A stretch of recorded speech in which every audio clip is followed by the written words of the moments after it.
सही था खबर होना के पास 10 क्लास तक तो सही था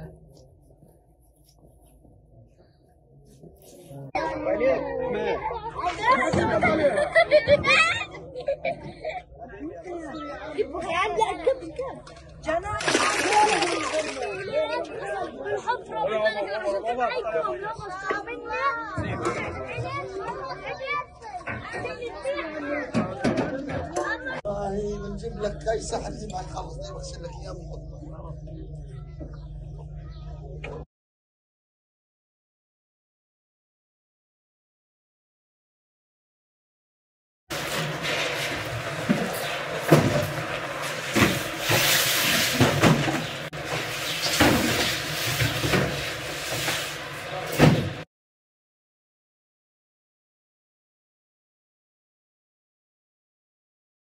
Ramazan ayının bereketini yaşıyoruz. Rabbim bizleri bu aya ulaştırdığı için ona şükürler olsun. Umut Kervanı olarak bizler Ramazan öncesinde yapmış olduğumuz hazırlıklarımızla Ramazan'a girmeden hem yurt içinde hem de yurt dışında yardım çalışmalarımızı programlayarak birçok yerde bu programlarımızı gerçekleştirdik. Özellikle Ramazan'a girmeden ülkemiz başta olmak üzere Afganistan, Yemen, Filistin, Suriye, Afrika'nın farklı ülkeleri, Bangladeş, Arakan kamplarında bizler gıda kolilerini dağıtarak kardeşlerimizin Ramazan'a ihtiyaçlarının giderilmiş bir şekilde girmesi için çaba sarf ettik.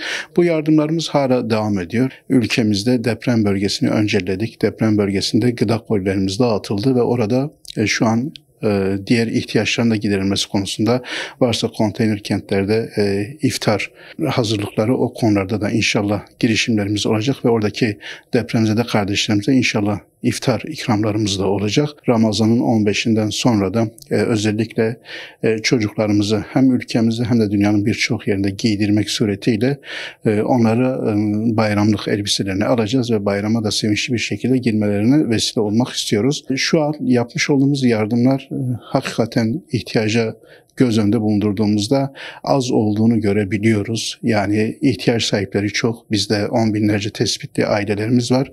Bizden beklentisi olan kardeşlerimiz var. Bu hem yurt içinde hem de yurt dışı için geçerli. Filistin'i zaten özel bir yere koyuyoruz. Oradaki yardımlarımız devam ediyor. Ben burada hayırseverlerimize seslenmek istiyorum. Özellikle Ramazan ayı olması münasebetiyle kendi zekatlarını, kendi fitrelerini ve başkaca sadaka ve bağışlarını hızlı bir şekilde geciktirmeden ulaştırmalarını ve bizim de inşallah bu zekatlarıyla, fitreleriyle ihtiyaç sahiplerinin ihtiyaçlarını giderme noktasında hızlı bir şekilde adımlarımızı atarak Ramazan'ın bereketini yaymak istiyoruz tüm kardeşlerimize. Dediğim gibi Filistin'de de özellikle biz orada da şu an iftarlarımız devam ediyor 8 farklı noktada ve bununla beraber de oradaki minik kardeşlerimizi de inşallah bayramdan mahrum etmeyeceğiz. Giydirme projelerimiz var. Bunun hazırlığını yapıyoruz. Ayrıca gıda ve içme suyu sıkıntısı var. Bu içme suyunu da Ramazan boyunca hem kendilerine dağıtacağız. Farklı noktalarda tankerler kurarak inşallah onların da ihtiyaçlarını gidermeye çalışacağız. Hayırseverlerimize sesleniyorum. Yapacakları hayır ve hasenatlarına karşı Rabbimiz kendilerine kat kat ecirlerini versin. Bizleri bu konuda desteklemelerini özellikle istiyoruz.